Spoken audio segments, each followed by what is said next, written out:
Minister साहब क्योंकि sir आपने उठाया था तो मेरा ख्याल है मैं चाहूंगी कुछ मुकाबले यकीनन लाहौर में ऐसे हैं जो कि ये डिसाइड करेंगे कि नून लीग अभी भी मकबूलियत में नंबर 1 पर है लाहौर में या नहीं। आपके ख्याल में ये भी उसी तरह का एक हल्का है, लेकिन ओवरऑल फील सर लाहौर की वो वाइब्स नहीं आ रही है जो अमूमन इलेक्शन में आती हैं।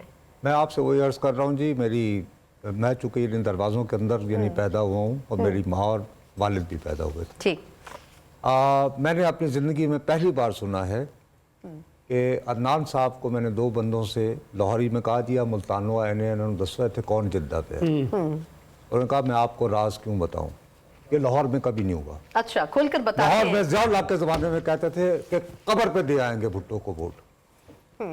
ये पहली मरतबा ये मुंह पे बैठा हुआ है। अदनान हैदर को एक और आदमी था वो हारमोनियम बजाता था, तो कहा जी मेरे को म्यूजिक दा पूछ लो है क्यों पूछते थे। सो मुझे ये खदशा है कि कल लाहौर शहर में वोटर्स टर्नआउट जो है वो कम हो सकता है।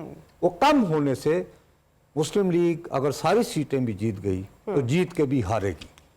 अच्छा जीत तो एक वोट की भी जीत होती है नुसरत साहब। लेकिन लोग रिस्पॉन्ड नहीं करेंगे उस तरह से मेरा ख्याल है। मेरे भाई मैं एक रेफरेंस में कह रहा हूँ, खुदा के लिए हमें हर चीज पे बहस करने की जरूरत नहीं है। आपको बहुत मौका मिलता रहेगा। मैं आपसे इल्तिजा ये करना चाह रहा हूँ, जीत होती है ना, उसमें आपने कंडीशन डाल दी कि जीत के भी हार हो जाएगी। मैं जिस कॉन्टेक्स्ट में कह रहा हूँ प्लीज मुझे सिर्फ वो खत्म कर ले। प्लीज ट्राई टू अंडरस्टैंड कि एक इंथुजियाज्म होता है कि मैं मर रहा हूँ आपको चौथी मर्तबा वजीर आजम देखने के लिए, ठीक है ना। वो कल नजर आना चाहिए, मुझे वो नजर आता महसूस नहीं हो रहा। मैं दरअसल ये कह रहा हूँ तो बहरहाल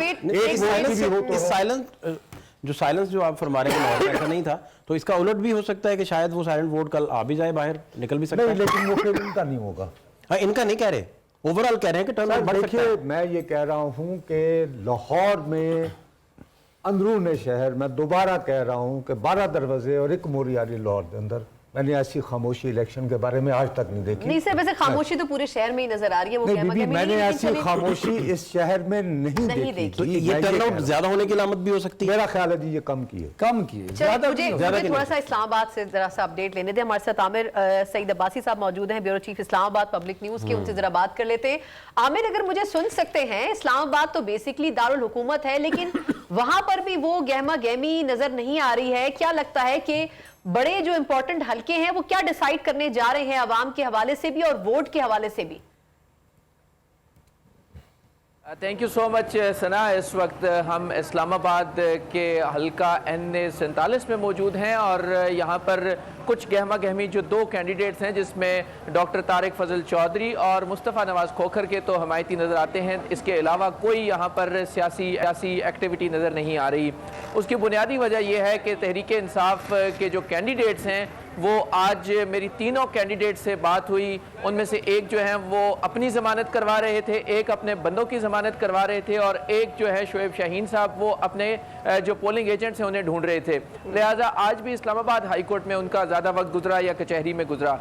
जबकि जो दीगर कैंडिडेट्स हैं अगर हम उनकी बात करें, जिस तरह N46 है वहाँ पर अंजुम अकील खान और मियाँ असलम उनकी कैंपेन्स चल रही थी। उन्होंने अपनी तमाम जो अपनी पोलिंग स्कीम्स हैं उनको मुकम्मल कर लिया है और पोलिंग अपने एजेंट्स भेजना शुरू कर दिए हैं सुबह तैयारी के लिए।